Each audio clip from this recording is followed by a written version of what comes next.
Hello दोस्तों, आपको कपिल के कहानियां चैनल में स्वागत है। राधा और कृष्ण की प्रेम गाथा को शब्दों के सागर में डुबोकर और भी गहरा करने का प्रयास करते हैं। यह केवल एक कथा नहीं बल्कि एक आध्यात्मिक यात्रा है जिसमें हर पल प्रेम, भक्ति और त्याग के नए आयाम खुलते हैं। आइए हम उस दिव्य रस में और अधिक डूबते हैं। वृंदावन की दिव्य भूमि और प्रेम की अलौकिक पृष्ठभूमि। वृंदावन यह केवल एक भौगोलिक स्थान नहीं था बल्कि साक्षात प्रेम का एक जीवित स्वरूप था। यहाँ की हर धूल, हर पत्ता, हर हवा प्रेम की भाषा बोलती थी। यमुना का बहता जल प्रेम का संगीत था और कदम के वृक्ष प्रेम के साक्षी। इसी भूमि पर भगवान विष्णु के 8वें अवतार कृष्ण ने अपनी लीलाओं का मंच सजाया। उनका जन्म एक निश्चित उद्देश्य के लिए हुआ था, लेकिन वृंदावन में उन्होंने अपनी लीलाओं से प्रेम की ऐसी गाथा लिखी जो अनंत काल तक गाई जाती रहेगी।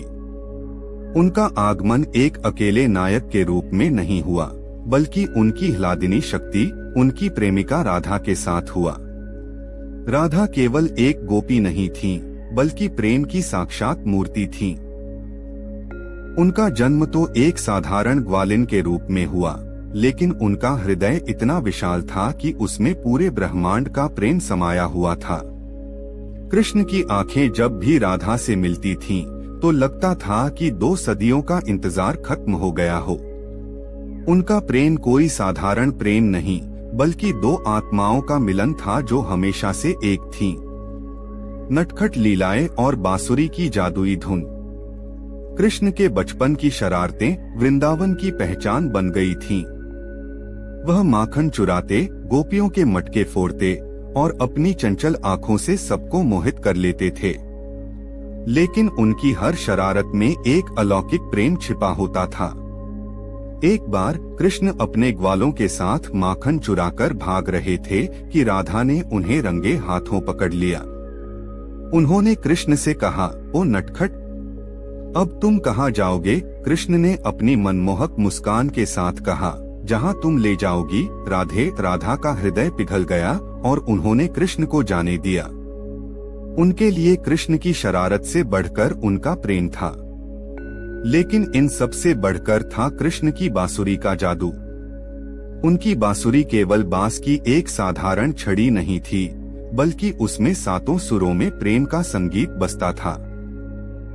जब कृष्ण अपनी बांसुरी बजाते थे तो लगता था जैसे प्रकृति स्वयं उनके साथ सुर मिला रही हो। यमुना की लहरें थम जाती थीं, गायें घास चरना भूल जाती थीं और पेड़ों के पत्ते भी हिलना बंद कर देते थे। राधा के कानों में जब बांसुरी की धुन पड़ती थी तो वह अपनी सुध-बुध खो बैठती थीं। उन्हें दुनिया की कोई भी बात याद नहीं रहती थी और वह दौड़कर कृष्ण के पास पहुंच जाती थीं। यह बांसुरी ही थी जो राधा और कृष्ण के बीच की दूरी को मिटा देती थी और प्रेम को एक नई ऊंचाई तक पहुंचाती थी। गोवर्धन लीला और राधा की परम भक्ति।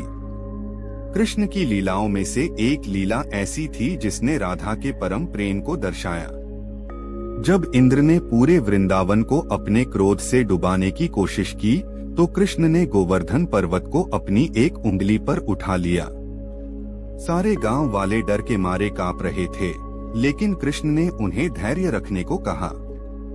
यह एक अद्भुत दृश्य था। तभी राधा ने कृष्ण से कहा, कन्हैया, मैं भी तुम्हारी मदद करना चाहती हूँ। कृष्ण मुस्कुराए और कहा, तुम्हारी मदद तो मेरे साथ है ही राधे। राधा ने तब एक छोटे से फूल की पत्ती को गोवर्धन पर्वत के पास रख दिया। कृष्ण ने अपनी शक्ति से उस फूल की पत्ती को पर्वत के भार के बराबर बना दिया। यह राधा का अटूट विश्वास था।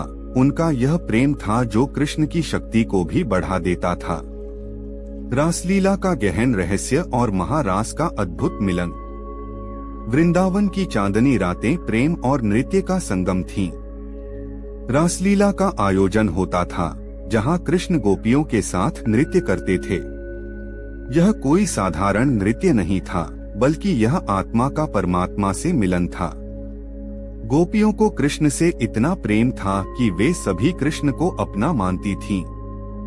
कृष्ण ने अपनी योग माया से हर गोपी के साथ नृत्य किया, लेकिन रासलीला का सबसे खास पल तब आया जब कृष्ण ने अपने आप को गोपियों के बीच से गायब कर दिया। वह सिर्फ राधा के पास ही रुके। कृष्ण ने राधा के साथ महारास रचाया। यह रास कोई और नहीं देख सकता था। इसमें कृष्ण और राधा ने प्रेम के हर भाव को व्यक्त किया। वह नाचते नाचते यमुना के किनारे गए, जहां कृष्ण ने राधा के पैरों को अपने हाथों में लिया और उन्हें धोया। राधा ने कृष्ण के माथे पर तिलक लगाया और उनकी बांसुरी को अपने होठों से लगाकर प्रेम का गीत गाया।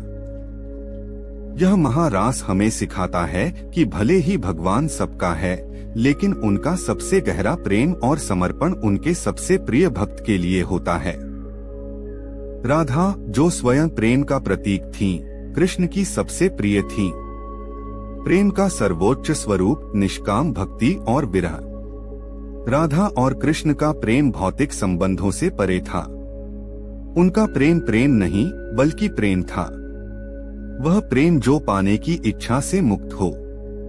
राधा ने कभी कृष्ण से विवाह की मांग नहीं की, क्योंकि वह जानती थी कि उनका प्रेम किसी सामाजिक बंधन का मोहताज नहीं है। उनका प्रेम मधुर भाव था, जिसमें प्रेमिका अपने प्रेमी के लिए हर त्याग करने को तैयार हो।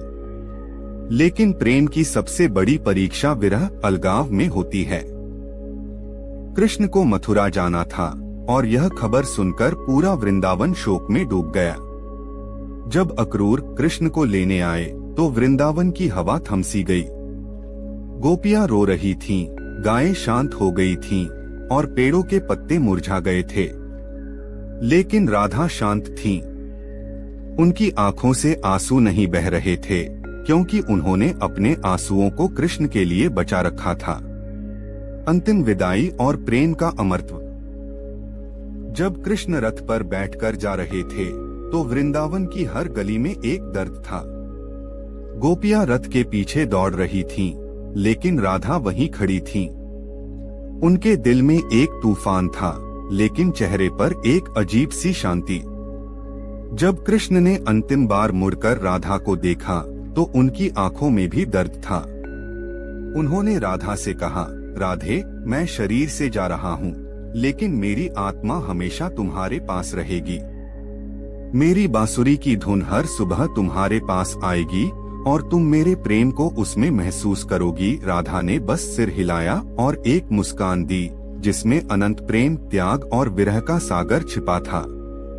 कृष्ण के जाने के बाद राधा का जीवन बदल गया। उन्होंने कृष्ण की यादों को ही अपना जीवन बना लिया। वह हर सुबह यमुना के किनारे जाती थीं, जहां वे दोनों मिला करते थे और कृष्ण की बांसुरी की धुन को महसूस करती थीं। उनके लिए कृष्ण अब केवल एक व्यक्ति नहीं, बल्कि हर जगह मौजूद थे, हवा में, पानी में, फूलों में और हर दिल में। एक अमर गाथा जो अनंत काल तक जीवित रहेगी। राधा और कृष्ण की प्रेम गाथा एक दुखद कहानी नहीं है, बल्कि एक विजय है। यह विजय प्रेम की, भक्ति की और समर्पण की है। उन्होंने दुनिया को सिखाया कि सच्चा प्रेम कभी खत्म नहीं होता, वह केवल रूप बदलता है। उनका प्रेम ऐसा है जो शारीरिक दूरी से भी बढ़ता है। आज भी जब हम राधे कृष्ण का नाम लेते हैं तो हम दो नामों को नहीं, बल्कि एक ही आत्मा के दो रूपों को याद करते हैं। उनका प्रेम एक ऐसा दीपक है जो हर युग में भक्तों के हृदय में जलता रहेगा और उन्हें प्रेम, भक्ति और त्याग का मार्ग दिखाता रहेगा।